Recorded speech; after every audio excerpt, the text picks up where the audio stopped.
Hola a todos.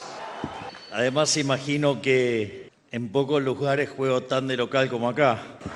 Bueno, la charla de hoy básicamente va a versar qué es la política monetaria de cara al futuro. Para eso la charla tiene tres partes. Tiene una parte básicamente situación en la que se encontraba la economía argentina en el momento que llegamos. Por otra parte, a la luz de lo que estamos implementando y del éxito teniendo, lo que voy a explicar es el diagnóstico que nosotros desarrollamos y como consecuente de ello, digamos, el paquete de política económica que diseñamos y muy particularmente la cuestión monetaria. Yo quiero señalar que estamos frente a un evento histórico, una forma no convencional de bajar la inflación y por eso creo que este es un ambiente que amerita en el cual discutamos lo que estamos haciendo, porque si bien todavía es prematuro, cuando uno tiene conciencia histórica, entiende la característica del logro. Nosotros cuando llegamos, la inflación mayorista, que es la que se adelanta, viajaba al 54% mensual. Es decir, eso es anualizado, da 17.000. Y el último número de mayoristas fue de una inflación del 28%. Y creo que vale la pena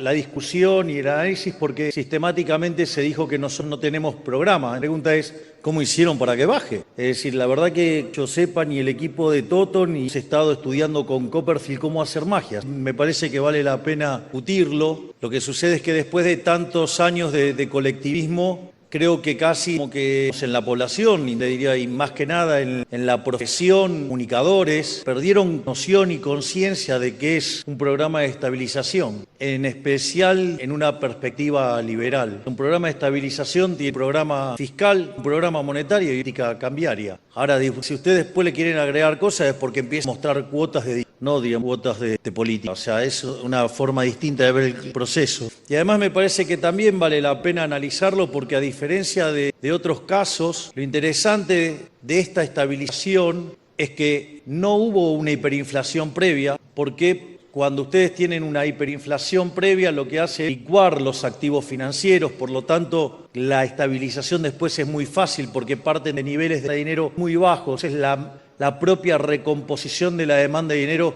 hace que sea mucho más fácil utilizar. Ahora, claro, pasar por esa experiencia y llegar a ver la cantidad de pobres en el 95% no sería un ejercicio agradable. La otra característica muy importante, y que de hecho durante la campaña tuve que lidiar mucho contra esta acusación, es que nosotros no hicimos un plan Bonex, es decir, no hubo expropiación. De hecho, si bien nadie hablaba de cómo resolver el problema de los pasivos remunerados y nosotros éramos los únicos que hablábamos de los pasivos remunerados, básicamente lo que nosotros no dábamos eran fechas. Y de vuelta, porque nosotros somos liberal libertario. Consecuentemente, todo el proceso tenía que ser a mercado y eso depende de decisiones. Ahora, algo que parecía imposible, nosotros lo resolvimos en 6 meses. Es decir, nosotros terminamos con el déficit cuasi fiscal de 10 puntos del PBI y eso parece que nadie lo nota, pero vaya que en términos de esperada y adelante verdaderamente significativo. Otra característica adicional de este programa es que no tiene controles de precio. Además, no hemos fijado el tipo de cambio, es decir, no hay un tipo de cambio, sistema de crawling peg, y eso también es interesante a los efectos de mirar los resultados inflacionarios, es decir,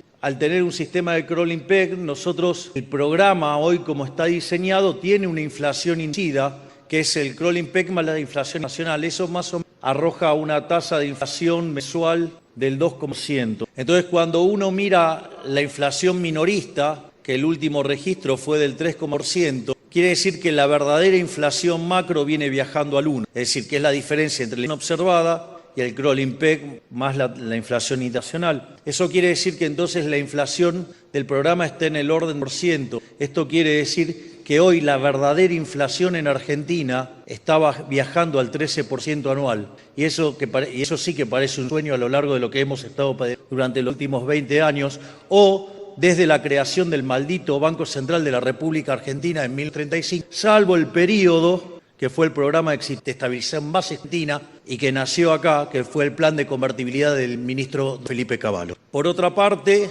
esto además se hizo recomponiendo precios relativos. Es decir, y con todo esto estamos llevando la inflación en niveles que podrían estar entonces oscilando entre el 10 y el 20, lo cual, digamos, si no lo quieren considerar un milagro o no le gusta la teoría económica que estamos utilizando, se irá a la fuerza. Y finalmente, lo que voy a hacer es contar cómo es la política monetaria hacia adelante, porque eso también nos va a ayudar a comunicar y tratar de explicar qué es lo que estamos pensando de cara al futuro. Voy a explicar el concepto de dolarización endógena, después mostrar cómo, viendo crecimiento, lo liga con la monetaria. Es decir, hoy no voy a estar discutiendo distintos monetarios y demás, o sea, porque me parece que ya es una discusión que parece poco relevante. En ese sentido, cuando nosotros asumimos era una situación de un descalabro enorme. Nosotros estábamos frente a lo que podría haber sido la crisis más importante de la historia argentina, ya que combinaba los elementos de las tres grandes. Teníamos un money overhang que era el doble del que había en la previa Rodrigazo, allá en el gobierno de María de Perón. Espantoso gobierno aplicó, digamos, no solo la AAA y el decreto de aniquilamiento de algunas adicionales, sino que en el medio se extuplicó la tasa de inflación y 5 la cantidad de pobres. Entonces, si nosotros teníamos el doble de desequilibrio monetario, por lo menos hubiéramos multiplicado por 12 la tasa de inflación, es decir, lo hubiéramos llevado a niveles del 2400, y por otra parte no podríamos haber multiplicado por 5 por la cantidad de pobres, porque no puede pasar el 100. Es decir, solo eso con una de las partes del desequilibrio. El otro desequilibrio era el equilibrio en el balance del Banco Central. Teníamos una relación de pasivos remunerados respecto a la base de 4 veces, es decir, nos dejaron donde a un día podíamos duplicar la cantidad de dinero, y esa situación era mucho peor que la que teníamos en el Banco Central en el año 1909, antes de que estalle la hiperinflación de Alfonso, que después terminó con la huida de Alfonso del poder 6 meses antes. Y además también teníamos indicadores sociales que eran peores que los que había en diciembre del 2001, digamos, previa caída de la convertibilidad y el golpe de Estado impulsado por Duhalde y Alfonsín, que paradójicamente Alfonsín, digamos, lo muestran como el padre de la democracia, siendo que fue partidario de un golpe de Estado, pero que evidentemente fijarle la deuda a Clarín hizo mostrarlo como un héroe.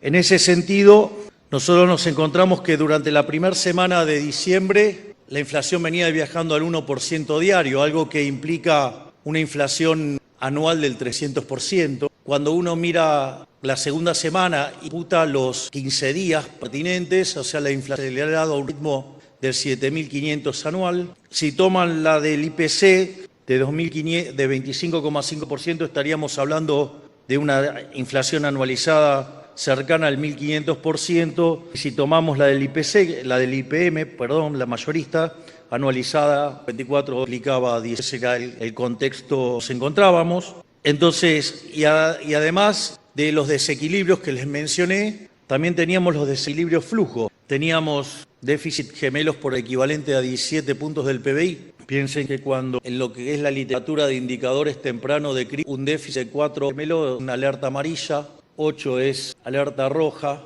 bueno, 17 fue púrpura, violeta, y por eso ganamos nosotros. Digamos, ¿qué esperaban? Si bien, digamos, nosotros solemos describir la herencia, no nos quejamos de la herencia, vinimos y resolvemos el problema, porque la realidad, a ver, yo soy el primer presidente liberal libertario de la historia de la humanidad. Digo, eso no ocurre en condiciones normales de presión y temperatura. Ahora, de esos 17 puntos de déficit, 15 estaban en el Estado Nacional, 5 era el déficit del Tesoro y 10 era del Banco Central. Al mismo tiempo, teníamos una brecha del 200%, es decir, la relación de tipo de cambio paralelo y el oficial era 3-1. A mí eso, digamos, me causa gracia porque cuando pega el salto el tipo de cambio y que se acelera la tasa de inflación, algunos economistas me culpan a mí de haber devaluado. La realidad es, me parece que si eso lo hace alguien, lo puede entender, no está obligado. Pero me resulta raro que lo digan economistas profesionales, ¿no? Porque, si tengo una brecha del 200 por reservas internacionales netas negativas en 12 millones de dólares, yo no devalué, yo lo que hice es sincerar, es blanquear las cosas, mostrarlas con realidad. Es más, no solo que teníamos ese problema, sino que además teníamos entre la deuda de la CIRA, que la verdad un verdadero escándalo, dividendos atrapados, esa deuda central eran 60.000 millones de dólares. Teníamos además deuda en pesos venciendo por el equivalente a 90.000 millones de dólares. Teníamos deuda externa venciendo por 25.000 millones de dólares, donde mayormente era con organismos multilaterales, pero como el gobierno anterior vivía incumpliendo, el programa estaba caído. También eso fue muy interesante porque todo el mundo hablaba de que el programa no era consistente. Y pensar que uno, después de semejante historial de innovar, ese fondo, esa discusión rápida, y en general esa discusión demanda 3 meses. Nosotros cerramos el programa en semana, bastante lo teníamos. Entonces, en ese sentido, la situación era bastante compleja y además teníamos un pasivo oculto adentro del central, que era el tema de los PUC. Y ese era todo el cuadro con el que nos habíamos encontrado. Y entonces, lo que nosotros necesitábamos era frenar la posibilidad de una hiperinflación, hubiera sido verdaderamente desastroso. De vuelta, miran los saltos en la pobreza de la crisis del Rodrigazo o el golpe de Estado de la Rúa, se van a dar cuenta que cualquiera de esas situaciones sí solo hubiera duplicado la cantidad de pobres. Entonces, la acción era bastante complicada. Es más, hasta también me sorprende la deshonestidad actual de economistas y políticos, o peor aún, de políticos que son economistas. Por ejemplo, uno de ellos dice: tenés la responsabilidad de haber aumentado la cantidad de pobres con millones. Esto también es muy interesante y plantea lo difícil de ser diseño de la política económica, pero sobre todo la comunicación de la misma. Como todos ustedes saben, en Argentina la pobreza, dentro de las metodologías que hay, todo de ingresos, ¿no? O sea, entonces mira la canasta básica alimentaria total, que eso tiene una consecuencia en términos de ingresos. La conversión entre estas dos líneas de Engel o coeficientes de Engel, se lo compara con se mira cuántos pobres hay, básicamente. Entonces la pregunta es, ¿cómo? Si yo hago un sinceramiento, entonces los números vuelan. Y entonces, ¿qué sentido tiene de sincerar? Y esto también vale la pena, debatir, analizarlos. Argentina, de hecho, venía con controles de precios. Anterior controlaba precios, tarifas. La verdad es que si ustedes miran cualquier informe, van a ver, todo lo que era el desequilibrio de IVOs. Entonces, cuando ustedes tienen un control de precios, o sea, siguen teniendo déficit fiscal o monetaria, que dicho sea de paso, el gobierno anterior emitió 13 puntos PBI durante el último año, donde la inflación, que genera por emisión, en Argentina tiene un rezago en 24 meses. Todavía va a haber que seguir purgando las aberraciones. Y no es que lo digo ahora, lo digo en campaña. No es que, y lo pueden buscar en videos 10 años. Entonces, ¿qué es lo que pasa? Ustedes tienen el control de precios, aparecen dos efectos. Uno es que se van hacia otros bienes y empieza a escasear los bienes que están en el control, que en general son los que están en el índice de precios. Entonces, cuando ustedes miran el índice de precios no refleja los efectos del control, los efectos de la escasez, a punto tal que ustedes pueden agarrar y llegar a un momento donde, que era lo que pasaba sobre el final del gobierno anterior, es que las góndolas estaban vacías. Entonces, eso me hace recordar mucho a un ejemplo que da Juan Carlos de Pablo en uno de sus brillantes libros sobre política económica, donde dice, entra un señor, un bazar, dice: quiero ese jarrón, ¿cuánto cuesta? 5 millones. ¿Cómo 5? Si enfrente está 1 millón. Bueno, vaya y compre enfrente. No, bueno, enfrente no hay. Bueno, acá cuando no haya más también va a costar. El precio es al que hay. Entonces, quiere decir que ahí ese problema de desabastecimiento no está contemplado en el índice. Por lo tanto, la medición de lo que cuesta esa canasta es mentiroso. Porque además, ¿cuál es el poder de compra de 100 pesos, 1.000 pesos, 10.000 pesos, 20.000 pesos, lo que ustedes quieran, si enfrente la góndola está vacía? ¿Cuánto es ese precio? Ese precio, es infinito, porque, no importa cuántos pesos le vayan a tirar, porque, el producto no existe. Entonces, frente a esa situación donde el producto no existe y ustedes no sinceran, los productos no aparecen. Entonces, si usted no sincera, ¿qué pasa? Se va a morir de hambre, porque los productos no aparecen. La única forma en que los productos vuelvan a aparecer es que usted sincere los precios. En el momento que los precios usted los sinceró, claro, eso sí queda registrado estadísticamente, salta la canasta básica alimentaria, por curva de Engel, salta la canasta básica total y usted registra más pobres. Hay un trabajo maravilloso que ha hecho recientemente un profesor de la DITELA, que es González Rosada, y muestra que ese sinceramiento llevó la pobreza al 57%. Pero de vuelta, eso estaba ahí, pero digamos, o sea, era más fácil ocultarlo entonces. No, no era más fácil ocultarlo, o sea, ustedes no comen estadística, ustedes comen producto de verdad.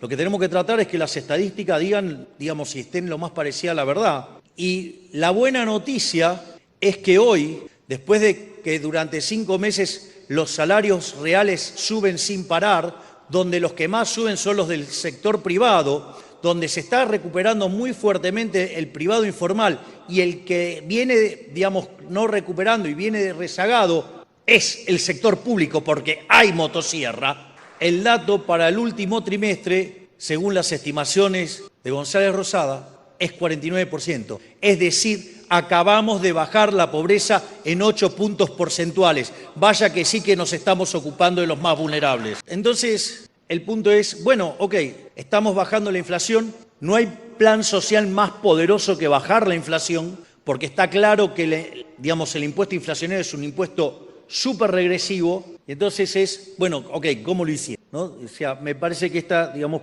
y por eso es importante el diagnóstico. Ahora, yo recuerdo que previo a la campaña, ahora ya no se discute tanto, pero previo a la campaña estaba, digamos, más debatido el tema sobre la naturaleza de la inflación. Entonces, hay un conjunto de economistas que creen que es multicausal. Bueno, yo no hay, digamos, desde que maduré y crecí nunca creí esa cosa. Lo creí cuando era muy chico y bueno, pero digamos, uno después se da cuenta que los Reyes Magos son los padres, qué sé yo. Entonces, yo siempre adhería a la hipótesis monetaria de la inflación. Eso es tan importante, hasta en la definición que utilice un economista de inflación va a marcar la diferencia. Por ejemplo, en mi caso, la inflación es la pérdida de poder del poder adquisitivo del dinero. Es decir, se genera por un exceso de oferta de dinero, ya sea porque sube la oferta, porque cae la demanda, o porque ocurren las dos cosas a la vez y todos los precios expresados en unidades monetarias suben. Es decir, que si yo tengo esa definición,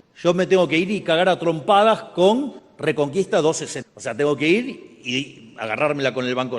Ahora, la otra definición de inflación, que es la que le gusta a los políticos, es la suba generalizada de los precios. Entonces ahí ustedes se la agarran con los sindicalistas, digo que no son ninguno santo, con los empresarios, con los trabajadores, o sea, con cualquiera menos con los políticos. Obvio que a los políticos les encanta eso. Entonces, bueno, parece que ese debate está bastante encaminado, o sea, no estoy escuchando mucho a los heterodoxos y esas tonterías de la inflación multicausal. Pero, entonces, ahora, la forma en la cual llegamos a esto no es lo mismo, depende de qué escuela estén parados. Digamos, no es lo mismo la hipótesis monetarista, ¿sí? Digamos, a la Friedman, no es lo mismo la hipótesis a la Robert Lucas Jr. y tampoco es lo mismo la hipótesis en el formato austríaco. Entonces, ahí, digamos, digo que yo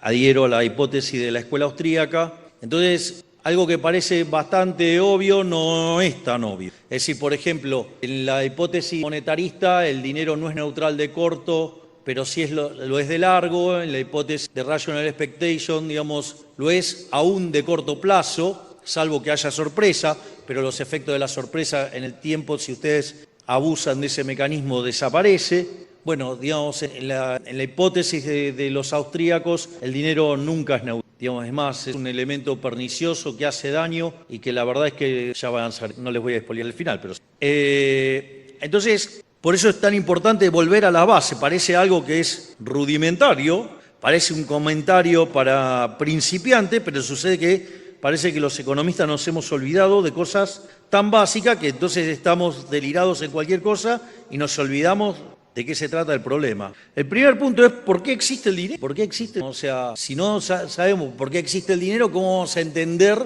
la hipótesis, digamos, monetaria de la inflación si no entendemos de lo que estamos hablando? Entonces, el dinero existe básicamente porque si ustedes no tuvieran dinero tendrían una economía de trueque. Ahora, en una economía de trueque, digamos, es bastante complejo el funcionamiento de una economía de trueque, porque ustedes tienen dos grandes problemas. El primero es la doble coincidencia, es decir, ustedes tienen que encontrar que alguien quiera comprar lo que ustedes quieren vender, pero además necesitan la recíproca, lo cual es un problema bastante complejo. Ahora, ustedes pueden encontrar Por ejemplo, yo puedo encontrar el panadero que quiere pan y yo quiero pan. Ahora hay un problema de individualidad también, porque yo, digamos, puedo querer 1 kilo de pan, no sé, 2, 3 si quiero repartir, pero digamos, no estoy dispuesto a dar una charla completa por 3 kilos de pan. Y al panadero no le interesa escucharme 3 minutos de mi presentación. Entonces esa individualidad más el problema de la doble coincidencia hace que muchas transacciones se pierdan y eso genera una pérdida de bienestar enorme. Entonces el dinero, viene a tratar de resolver este. Y así es como que aparecieron otros tipos de dinero. O sea, el hombre no se quedó llorando, ¿no? Uy, qué problema, ¿no? ¿Qué hago? No, le buscó la vuelta, buscarle la vuelta. Y esa vuelta era que había algunos bienes que se intercambiaban más que otros. Entonces ustedes iban y compraban ese bien, no porque les interesaba consumir ese bien, sino que iban y compraban ese bien para comprar el otro bien. Es decir, era un bien de intercambio indirecto. Es un tema extremadamente importante. Esto es fundamental, porque si no entendemos esto, no entendemos la naturaleza del dinero. El dinero es un bien de intercambio indirecto. Esta es la clave, porque ahora voy a explicar por qué es tan importante entender esto. Ahora, si es un intercambio indirecto, eso también implica entender las distintas monedas que tuvo el ser humano. Por ejemplo, cuando el hombre era nómade, la primera moneda que tuvo era el ganado. ¿Y por qué era el ganado? Y porque andaban con el morfi caminaban con el morfi al lado. O sea, algo que hoy sería bastante complicado psicológicamente resolver, de que andan con el bicho que después van a matar para comérselo. Digo, de vuelta, son cosas que, digamos, no la naturalicemos, o sea, pero era como funcionaba el mundo. Y claro, pero después el hombre se hizo sedentario. ¿Y qué era lo que comía más? Comía pan. Y entonces lo que más comía, si era pan, se usaba entonces era el trigo. Entonces una de las primeras monedas que aparecieron fue el trigo, porque justamente, no porque quería comer trigo ni que quería pan, sino que le servía como bien de intercambio indirecto. Y así han aparecido otro tipo ha aparecido la sal, ha aparecido, digamos, el tabaco. Es más, fíjense en la señor Grande, y en algún momento había películas de cárceles y que usaban como dinero en las cárceles, ¿sí? Y después después hay cosas muy divertidas. Por ejemplo, en la hiperinflación de Alemania se usaba el coñac. Entonces Milton Friedman en un momento hace un chiste que dice, sí, usaron el coñac, la definición más líquida de dinero que conocí en mi vida, ¿no? O sea, ¿y a qué viene todo esto? Que si nosotros comprendemos que el dinero es un bien de intercambio indirecto, que solamente lo usamos para hacer transacciones, eso implica que entonces la demanda de dinero es una demanda derivada, es una demanda espejo, cuya contrapartida es el conjunto de funciones de exceso de demanda de toda la economía, es decir, todo lo que es el mercado de bienes. Es decir, con lo cual si empiezan a remontar a los clásicos, y eso lo pueden leer en Hume, lo pueden leer en Adam Smith, quien probablemente mejor lo describe es John Stuart Mill. Ellos hablaban de un lado real y de un lado monetario, hablaban del velo monetario. Y decía, bueno, mientras que no hagamos disparate, todo funciona bárbaro, el problema es cuando empezamos a meter la mano, ahí es donde el sistema se descompone. ¿Y por qué esto es importante? Porque si la demanda de dinero, si el bien de intercambio indirecto, es decir, una demanda espejo, una demanda derivada, los fundamentos de la demanda de dinero, el verdadero componente dentro de la demanda de dinero, no es ni la burrada esa de poner el ingreso, ni la burrada esa de poner la tasa de interés. Y eso también es importante que quede claro. Cuando ustedes construyen un sistema de equilibrio general, en la función de exceso de demanda, no aparece el ingreso, porque el ingreso se deriva de la venta de ocio más la participación que ustedes tienen de los beneficios en las empresas, que dependen de los precios. Por eso solamente hay precios y no aparece el ingreso en lugar. Y las funciones de exceso de demanda son homogéneas de grado cero en precios y solamente aparecen precios relativos y nada más. Y si ustedes utilizan un numerario, quedarán escalados en ese numerario. En una economía monetaria ese numerario es el dinero. Pero no solo eso, tampoco aparece la tasa de interés. La tasa de interés no existe porque existe el dinero. La tasa de interés existe porque existe el tiempo. Es decir, si no hubiera tiempo no existiría la tasa de interés, no tendría ningún contrasentido teórico. Entonces ustedes lo que van a encontrar en las funciones de exceso de demanda es vectores de precios. Y van a entrar los precios presentes y los precios futuros. Y la relación entre los precios presentes y los precios futuros lo que va a determinar es la tasa de interés. Y cuando todos estén arbitrados, la tasa de interés emergente es la misma para cada relación entre periodos. En definitiva, la demanda de dinero es una función que depende del vector de consumo, ¿sí? El vector de consumo son todos los consumos de todos los productos, no solo hoy, sino de acá a la eternidad.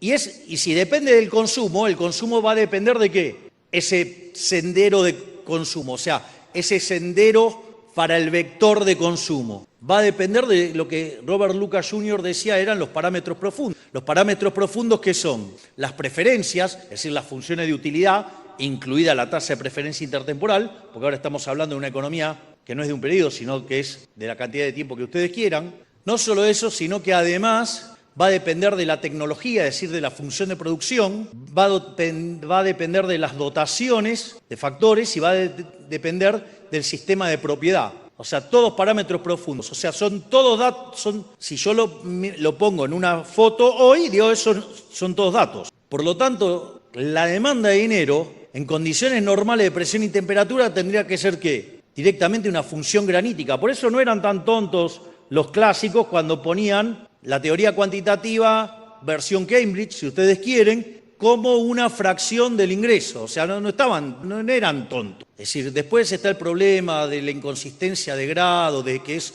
una función homogénea de grado 1 y pueden pegar el sistema. Digo, pero es un problema de índole matemática que Mises lo resolvió, entre otros problemas. Pero más allá de eso, si ahora la función de demanda de dinero es una función granítica, esa función de demanda real de dinero, quiere decir que eso en equilibrio en el mercado monetario se tiene que igualar a los saldos reales, es decir, la cantidad de dinero dividido el nivel de precio. Por lo tanto, el nivel de precio va a venir determinado ¿por qué? Por la cantidad de dinero. Es decir, ustedes cuando fijan la cantidad de dinero, dada la demanda de dinero, están determinando el nivel de precios. Digo que en el fondo no es ni más ni menos que, puesto de otra manera, el problema del ancla nominal. Es decir, cuando el Banco Central determina la cantidad de dinero, determina la escala nominal de la economía. De ahí que cuando el Banco Central incrementa la cantidad de dinero, suben los precios. Entonces, la naturaleza monetaria de la inflación dice que la inflación es siempre y en todo lugar un fenómeno monetario generado por un exceso de oferta de dinero o una caída de la demanda de dinero que hace que el poder adquisitivo del dinero caiga y por ende todos los precios expresados en unidades monetarias suban. Y ese proceso no es neutral, porque la forma en la cual ustedes derivan utilidad, es decir, si ustedes tienen individuos que son distintos, eso ya básicamente les va a generar que el dinero no es neutral, porque la utilidad marginal de 20.000 pesos para mí no es la misma que ustedes tienen para cada uno. Por lo tanto, eso va a modificar mi patrón de consumo. Por ende, no es neutral. O tengo un único individuo, pero ahora tengo varios bienes. Ok, no me va a derivar la misma utilidad los distintos bienes. Entonces, por ende, si yo tengo una economía, digamos, donde los individuos no son todos iguales y además no hay un único bien, el dinero no es neutral. Si ustedes quieren ir al mundo de Friedman o Robert Lucas Jr., donde es neutral, ustedes tienen que ir ¿a qué? A una situación donde tienen un agente representativo y un único bien. Y ahí derivan el resultado de la neutralidad del dinero. Pero, digamos, en la vida real esos supuestos no se cumplen, por ende el dinero no es neutral. Y le digo más, el dinero lo único que puede hacer es causar daño. Porque si el Banco Central emite, genera daño. Porque si el Banco Central contrae, genera daño. Si no hace nada, ¿para qué le estoy pagando? ¿Para qué lo tengo? Digo, ¿para qué les estoy pagando? Y si creo que, digamos, fatalmente arrogante, que tengo tipos tan brillantes que pueden hacer lo que la gente determinaría, digo, ¿por qué se lo voy a dar si lo puede hacer la gente? Digo, ya empezó mi alegato en contra del Banco Central. Pero digamos, acá lo importante es la naturaleza monetaria de la inflación. Y evidentemente, cuando el Banco Central empieza a hacer chanchadas con la cantidad de dinero, la escala nominal se empieza a mover y obviamente que los precios relativos se empiezan a distorsionar y la inflación empieza a generar un daño enorme. Es decir, uno de los beneficios de tener estable la inflación, que no derrama, que el único número de inflación estable que no derrama es 0.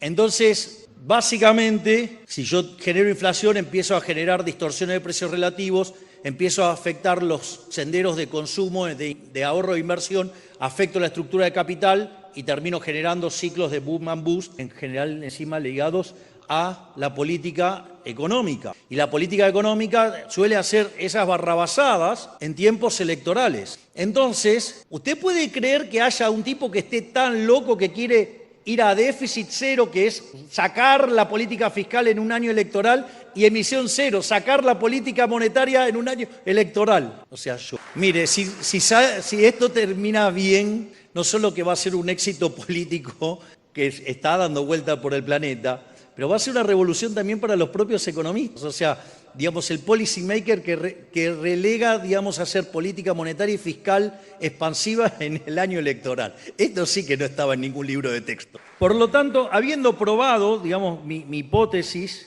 de que el dinero, digo, la emisión de dinero es la causa de inflación, entonces ahora lo que tenemos que ver es por qué emitíamos dinero. Es decir, ¿cómo es que el gobierno anterior llegó a emitir 13 puntos del PBI? Entonces, básicamente lo que nosotros teníamos que hacer era cortar de cuajo los elementos que hacían que la cantidad de dinero crezca. Entonces, digamos, el primero, más obvio y más evidente para todo el mundo era el déficit fiscal. Ahora, quiero decir esto, el déficit fiscal era 1/3 del déficit total que teníamos en el Tesoro, digamos, en Nación, era 5 el Tesoro y 10 el cuasi fiscal. O sea que el despiola que teníamos en el Banco Central era el doble del que teníamos en el Tesoro. Y de esos 10 nadie hablaba encima. Esta era la cosa más grave. Entonces, para eso había que cortar con el déficit fiscal. Nosotros, durante la campaña, y eso no pueden decir que no lo anuncié, nosotros hicimos campaña con una motosierra. Miren, nosotros la campaña simbólicamente tenía 3 cosas. Una era la motosierra, que era el ajuste fiscal.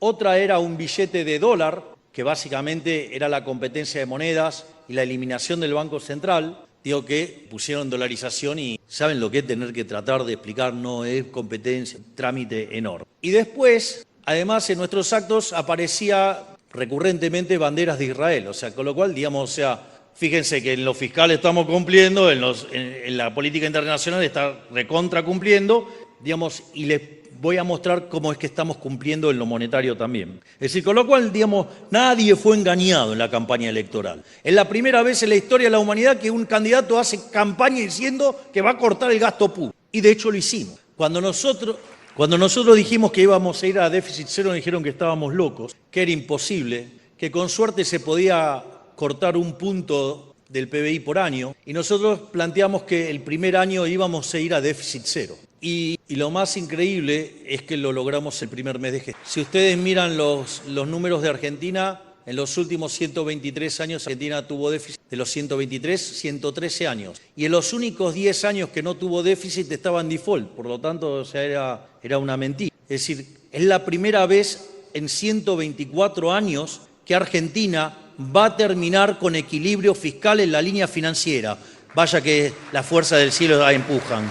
Eso fue un elemento muy importante porque cortó de cuajo la emisión de dinero por lo que se llama la vía del fiscal. Es decir, se cortó una de las fuentes de emisión monetaria y fue, digamos, después se empezó a discutir si la calidad del ajuste. Miren, ustedes, Argentina y el ajuste fiscal en términos reales es del 16. Eso no pasó nunca en la historia de la humanidad, salvo en casos de que haya habido guerra. Y aún así, digamos, está entre los ajustes más grandes de la historia.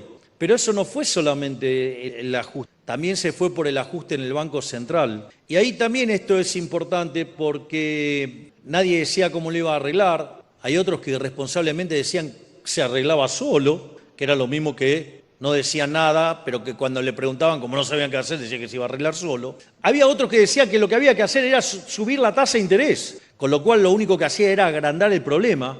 Pero nosotros sabíamos que no había que tocar la tasa de interés porque nuestra concepción sobre la naturaleza monetaria y la inflación, explicada por la cantidad de dinero, definitivamente tocar los precios está mal. Digo, para que se den una idea, digamos, la locura que es hacer política monetaria tocando la tasa de interés. A ver cómo lo podemos hacer. ¿Se acuerdan que teníamos en una época un secretario de Comercio que se llamaba Guillermo Moreno?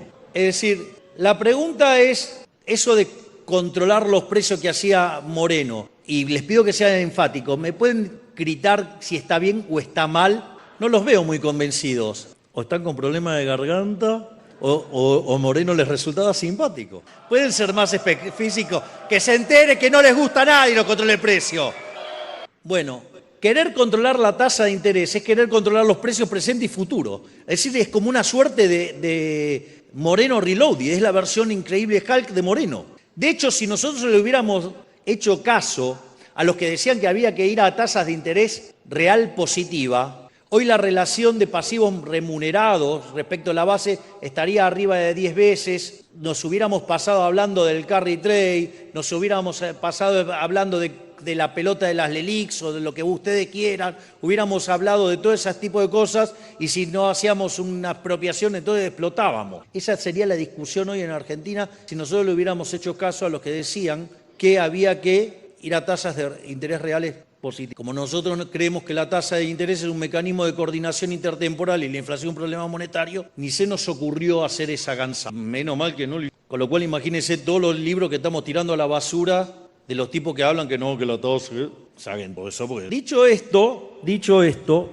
entonces el punto era, nosotros hacemos un salto devaluatorio y lo que arbitramos fueron las tasas en dólares, es decir, la sustitución de moneda. Eso implicaba que las tasas de interés reales en pesos eran negativas, pero aún así eran muy altas en dólares. Entonces, ¿cómo iban a bajar las tasas en dólares y cómo se iba a limpiar el balance del Banco? Bueno, una parte del balance del Banco Central se licuó, es decir, parte del ajuste lo pagaron los bancos, es decir, tuvieron que dejar de trabajar de bicicleteros y tuvieron que empezar a trabajar de banco. Pero no solo eso, sino que conforme avanzaba el tiempo y los números fiscales eran sólidos, pudimos empezar a recrear con una tarea enorme de Pablo Quirno, empezamos a recomponer el mercado de pesos y en conjunción con otro coloso enorme que es Santiago Bausili, empezaron a sacar los pasivos remunerados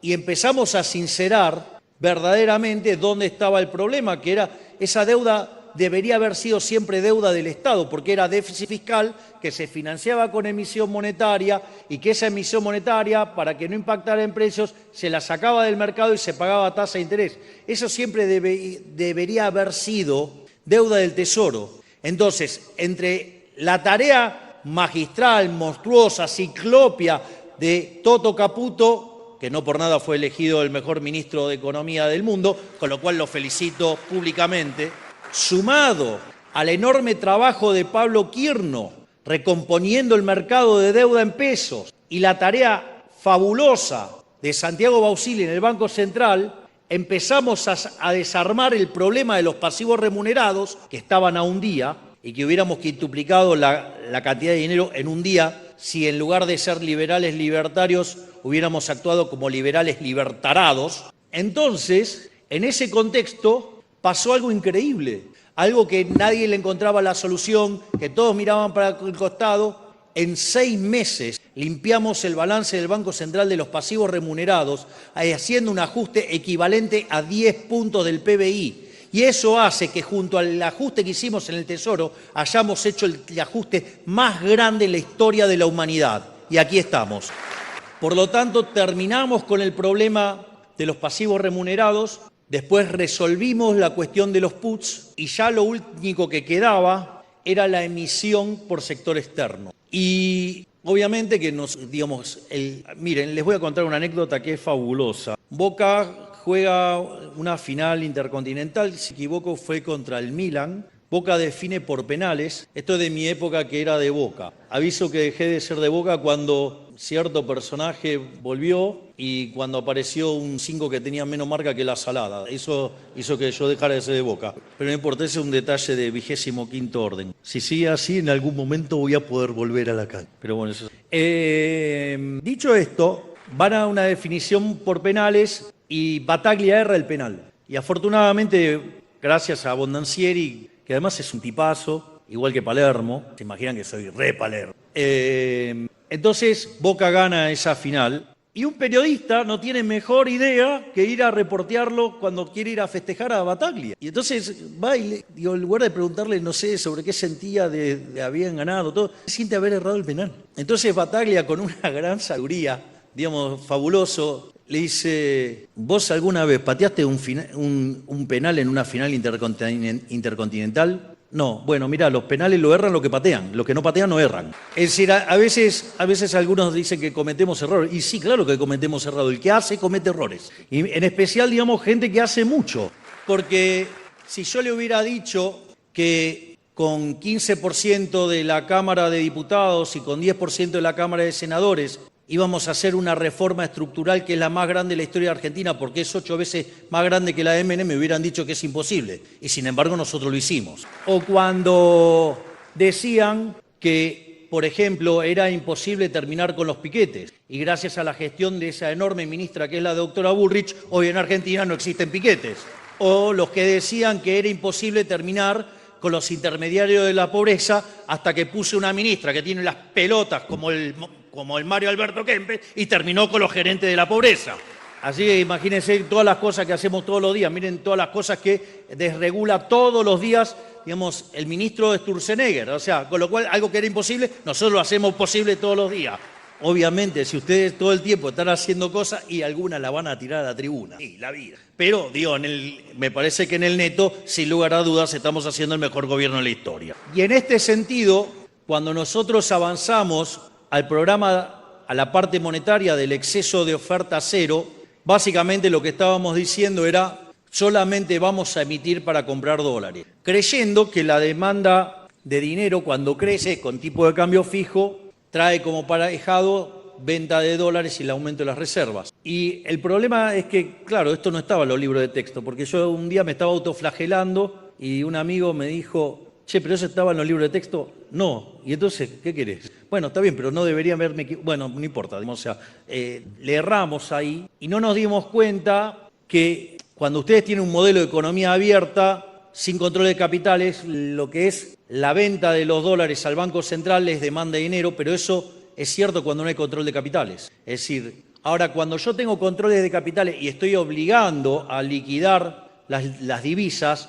esa venta de dólares, esa compra de pesos, no es demanda de dinero. Una parte puede que sea demanda de dinero, pero la otra parte no es demanda de dinero, y eso era lo que estaba yendo al tipo de cambio, y eso era lo que estaba haciendo que hubiera presión en los precios o que la inflación no bajara todo lo rápido que nosotros queríamos. Entonces, cuando nos estamos enfrentando a una corrida y el dólar estaba en 1.500 y que, digamos, todos estaban augurando que saltaba a 2.000 y que a la otra semana a 2.500 y sucesivamente, nosotros decidimos cambiar nuevamente el programa monetario y fuimos a lo que es emisión cero. Bueno, hoy está debajo de 1.200. Pasó algo que nunca había pasado en Argentina y es que bajó el dólar. Y así es como llegamos a emisión cero y entonces hoy discutimos lo que es la salida del cepo. Es decir, hoy estamos de la salida del cepo mucho más cerca que lo que estábamos en diciembre. Porque además en el medio hicimos el reconocimiento de una pérdida de capital en el Banco Central, fruto de la gestión anterior, por el equivalente a 45.000 millones de dólares. Y además en el medio compramos cerca de 20.000 millones de dólares. Es decir, si ustedes quieren ir hacia un sistema, ya sea de competencia de monedas o un sistema libre, o si quieren terminar de cerrar el Banco Central, lo primero que tienen que hacer es sanearlo y restaurar el patrimonio. Porque de esa manera, cuando ustedes restauran el patrimonio, quiere decir que los pasivos monetarios van a ser rescatados y por ende el nivel de precios queda anclado. En cambio, si ustedes lo quieren hacer, ¿sí? Digo, yo el otro día escuchaba a un estúpido, porque directamente un estúpido decía, no, eso lo podías hacer el primer día que íbamos cerrando el Banco Central. Bueno, mire, si ustedes nos rescatan los pesos, lo hacen con patrimonio neto negativo, digamos, ¿cómo eliminan los pesos? La única forma que se elimina es con una hiperinflación y, digamos, generando 95% de pobres y sí, en enero, el 1 de enero ya lo tenían de vuelta, digamos, a los tenistas de vuelta en el poder. ¡Ah, una genialidad! Entonces, ya sea para estabilizar, como para dolarizar o como para eliminar el Banco Central, lo primero que hubo que hacer es sanear el Banco Central y eso nosotros lo hemos hecho como nunca en la historia antes, porque no solo, de vuelta, que limpiamos la pérdida de capital de 45.000 millones de dólares y al mismo tiempo compramos 20.000 millones. Vaya que le mejoramos la hoja de balance al Banco Central, por eso bajan los precios. En cuanto a lo que es la salida del cepo, básicamente se tienen que dar 3 condiciones. La primera es que desaparezca el money overhang. El money overhang se toma lugar cuando yo tengo controles de precios o cuando tengo controles de capitales. Básicamente, nosotros generábamos déficit fiscal, emitíamos dinero, ese dinero iba al mercado de divisas, presionaba sobre el tipo de cambio, mientras que el poder adquisitivo del peso caía. Entonces, tratando de anclar los precios con el tipo de cambio, se fijaba el tipo de cambio y se empezaba a perder reservas.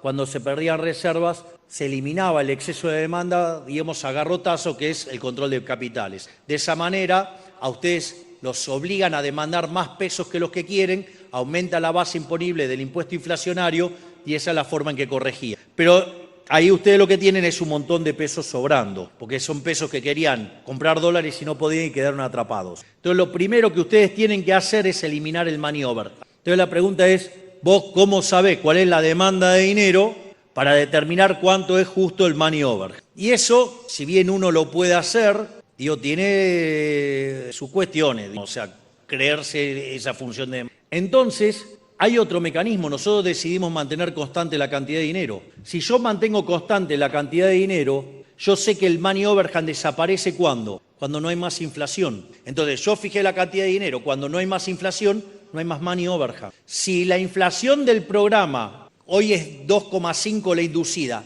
y miro la observada en 3,5, hoy el programa genera 1 punto de inflación. Es decir, todavía queda money overhand por limpiar. Entonces, lo primero que tenemos que encontrar es que la inflación observada mapee con la inflación inducida, porque el día que eso pasa significa que se limpió el money overhand, es decir, dejaron de sobrar peso. Es decir, eso es un elemento muy importante. El día que desaparece el money overhand, eso se da cuando la inflación observada coincide con la industria. Y no es un mes, porque digamos, o sea, tiene que ser algo que se verifique robusto. Primer condición, que desaparezca el money overhand. ¿Alcanza? No. ¿Por qué? Porque todavía tengo problemas de stocks. Entonces también tengo que resolver el problema, por ejemplo, de los dividendos al exterior que todavía no pagué y los tengo atrapados. Es decir, necesito también arreglar el problema del stocks en moneda extranjera. Naturalmente, ¿con eso alcanza? No, falta una condición más, y es que la base monetaria, en su definición tradicional, coincida con la base monetaria amplia. ¿Cuál es la diferencia? La diferencia son las LEFIs y las LECAPs. Entonces, en la medida que la economía se empieza a recuperar, empieza a haber demanda de dinero. Si eso es así, lo que nosotros tenemos que ver es que las LEFIs se tienen que achicar, y es algo que está pasando. ¿Por qué? Porque ustedes son una empresa, tienen la plata en el money market, empieza a haber recuperación de la actividad económica, y vaya que la hay, ya sea porque están subiendo los salarios reales, que hace 5 meses que suben, porque están mejorando en términos reales las jubilaciones, porque se agotó el ciclo de stocks y los tiene que recomponer, entonces se empieza a mover la actividad económica. De hecho, la recesión terminó entre abril y mayo y estamos en recuperación. ¿Ustedes se imaginaban que saben que hoy el EMAE desestacionalizado de agosto está en el mismo nivel que diciembre? Es decir, metimos el ajuste más grande de la historia de la humanidad y ya recuperamos el nivel de actividad económica con el que llegamos. Vaya si eso no se parece a un milagro. Entonces, esa empresa, ¿qué va a hacer para producir? ¿Se va a endeudar? No, va a desarmar su money market. Cuando desarma su money market y le pide la plata al banco, ¿el banco qué hace? Desarma la posición de la LEFI. Entonces el Tesoro paga las LEFI, paga las LECAPs, y eso lo que hace es que la base monetaria en la definición tradicional se empiece a aparecer y empiece a atender a la base monetaria amplia, todo impulsado por la demanda de dinero, no por el lado de la oferta, de modo tal que eso no genere presión en el índice de precios, porque es demanda, digamos, ocurre desde la demanda de dinero. Cuando la brecha entre la base monetaria, digamos, tradicional y la amplia coinciden, al mismo tiempo que se limpia el problema de los stocks de deuda en moneda extranjera y la inflación del programa sea cero, es decir, igual a la inducida, en ese momento no hay problemas de stocks, no hay problemas de flujos y no hay sobrante de pesos. Por lo tanto, ese es el día en el que vamos a abrir, y ese día lo vamos a abrir sin que haya ningún tipo de sobresalto, porque no hay con qué ir contra el peso. Es decir, está pensada también la solución para salir del cepo, pero depende de las decisiones de los individuos. Conforme estos elementos converjan más rápido, más cerca está la salida del cepo. Obviamente que si me ponen una torta de plata y arreglo el problema de los stocks, abro y salimos del cepo, no tengan ninguna duda. Ahora, el punto es cómo pensamos de acá hacia adelante, sin el cepo, cómo va a funcionar la política monetaria. Miren, acá el tema es que hemos decidido emisión cero. Entonces, ¿qué es lo que pasa si yo tengo emisión cero y la economía empieza a recuperar? Y obviamente, como consecuencia de ello, la demanda de dinero sube. Entonces, si la demanda de dinero sube y la cantidad de dinero está dada, ¿qué es lo que me va a pasar? Digo, me van a pasar varias cosas, pero lo más evidente es que voy a tener una deflación. Es más, otra cosa que me va a pasar es que yo voy a traer los dólares para monetizar y cuando traigo los dólares, ¿qué es lo que me pasa?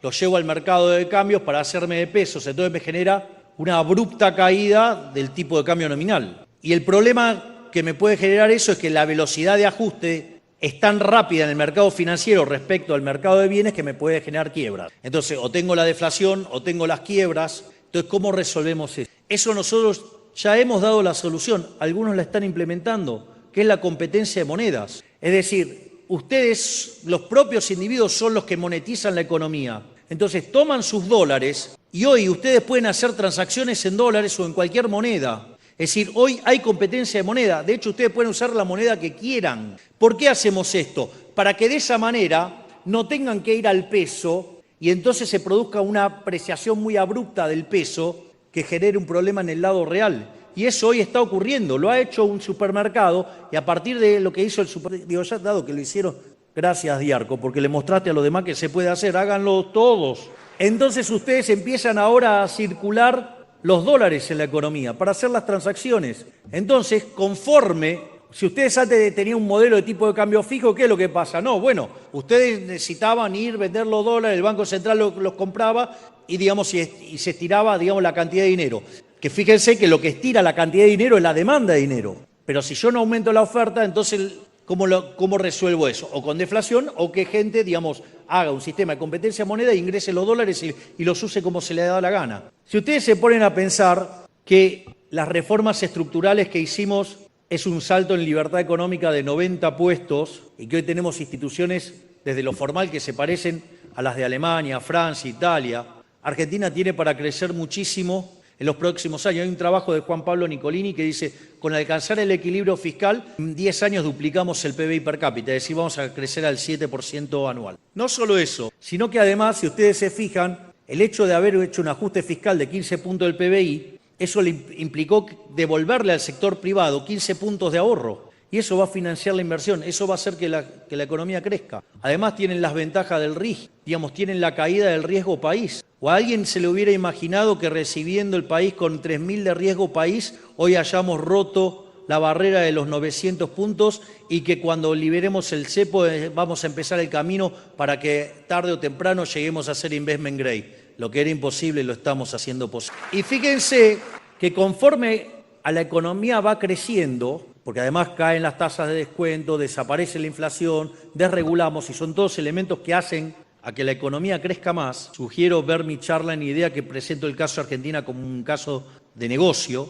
Entonces, en ese contexto, con más demanda de dinero, dada la competencia de moneda, se va a empezar a monetizar la economía con la gente metiendo sus propios dólares adentro de la economía. Y eso va a hacer que si yo tengo dada la cantidad de pesos, cada vez voy a tener que más dólares relativamente. Y va a haber un momento en que va a ser tan grande la relación entre dólares y pesos en la economía que la dolarización, digamos, va a ser de facto y que hacerla en los hechos, habiendo saneado el balance del Banco Central, va a ser más fácil que un chasquido de dedos. Por lo tanto, a la postre, digamos, vamos a poder dolarizar y poder eliminar el Banco Central y terminar con ese cáncer mundo que ha sido en la historia argentina llamado Banco Central de la República Argentina, que hizo que le sacáramos 13-0 a las monedas, que destrozáramos 5 signos monetarios, que tuviéramos 2 hiperinflaciones sin guerra y que hubiera sido un mecanismo, digamos, que alimentó la estafa de los políticos. Por lo tanto, se terminó la estafa de los políticos en lo electoral, que dicho sea de paso, somos el único partido que sacó la reforma electoral y puso la boleta única. Somos el único gobierno que asegura el equilibrio fiscal porque hoy, digamos, vamos al presupuesto con una ley de déficit cero y si quieren gastar algo más, gasten, pero lo van a tener que recortar de otro lado y van a tener que poner la trucha y decirle a la gente de dónde la sacan. Y finalmente, con todo lo que estamos haciendo en el Banco Central y en materia monetaria, en algún momento la relación entre dólares adentro de la economía y peso va a ser tan grande que vamos a poder dolarizar, vamos a poder cerrar el Banco Central y habremos terminado con ese cáncer que heredamos a partir de 1935, cuando se creó esa institución inmunda que fue el Banco Central de la República Argentina, que para lo único que sirvió fue para enriquecer a los políticos, sí, y empobrecer a los argentinos. Se terminó la Argentina de la casta, llega la Argentina de los hombres libres que van a ser prósperos. Muchas gracias, que la fuerza del cielo nos acompañen y ¡viva la libertad, carajo! ¡Viva la libertad, carajo! ¡Viva la libertad, carajo! Muchas gracias. Fueron las palabras del señor presidente de la Nación, Javier Milei. En este aniversario de la Fundación Mediterránea se retira el señor presidente de la Nación.